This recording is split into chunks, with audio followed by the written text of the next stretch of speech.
정치검찰 조작 기소 의혹 규명을 위한 특검법을 두고 정치권의 공방이 계속되고 있습니다. 더불어민주당이 처리 시기를 지방선거 뒤로 미루며 숨고르게 들어갔지만 국민의힘은 이 대통령 죄 지우기 법이라며 장외 여론전에 나섰습니다. 27일 남은 6.3 지방선거 상황까지 국회 취재기자 연결해서 알아보겠습니다. 황보혜경 기자. 네, 국회입니다. 먼저 조작 기소 특검법을 둘러싸고 여야 입장차가 아주 팽팽하죠. 네, 한병도 원내대표가 다시 원내사령탑이 된 민주당은 특검법 속도 조절에 들어갔습니다. 선거에 악재가 될 수 있다는 당내 우려가 커지자 처리 시기를 지방선거 뒤로 미루기로 한 건데요. 특검법 내용에 대해서도 충분한 의견 수렴을 거치겠다고 했는데 최대 쟁점인 특검의 공소 취소 권한 조항이 수정될지 관심이 쏠립니다.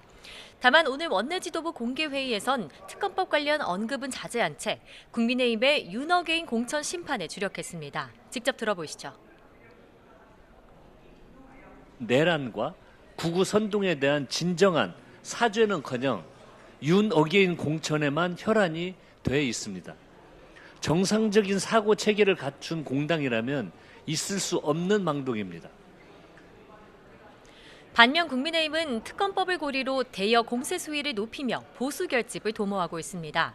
오늘 오전 청와대 앞에서 최고위원회의를 열고 특검법 원천 무효를 촉구했는데요.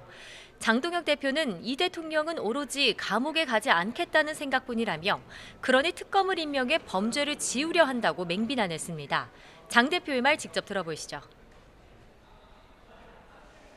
특별검사 시켜서 판사가 가지고 있는 공소장을 뺏어다가 이재명이 직접 자기 손으로 찢어버리겠다는 것입니다. 특검법 발의에 앞장섰던 민주당 박성준 의원이 어제 국민 대부분은 공소 취소가 뭔지 잘 모른다고 말한 것을 두고는 나쁜 짓인 건 알지만 국민은 바보니 해도 된다는 말이냐며 자신 있으면 지방선거 전에 해보라고 비판했습니다.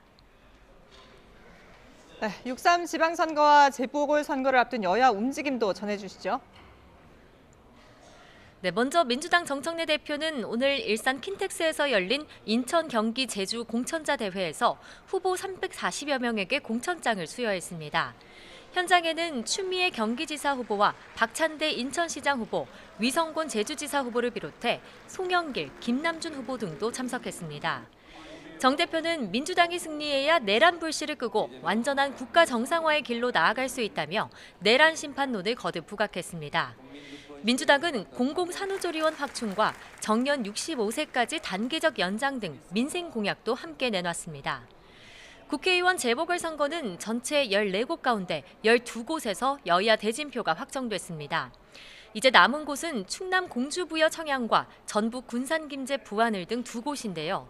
특히 공주부여 청양은 정진석 전 대통령 비서실장 공천 여부에 관심이 쏠리고 있습니다. 국민의힘은 오늘 윤리위와 공관위를 열고 정 전 실장 공천 여부를 결정할 예정입니다.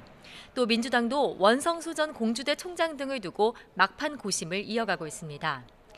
양당 모두 공천 잡음이 이어지고 있습니다. 민주당에서 제명된 김관영 전북지사는 당 공천장이 아닌 도민들의 판단을 받겠다며 무소속 출마를 선언했고요. 국민의힘은 부산 북구갑 무소속 한동훈 후보를 지원한 친한계 의원들 징계 가능성을 시사하며 내홍 조짐을 보이고 있습니다. 조국혁신당은 광주 광산을 보궐선거 후보로 배수진 전 대변인을 공천하며 민주당과의 호남 경쟁에도 본격 시동을 걸었습니다. 지금까지 국회에서 전해드렸습니다.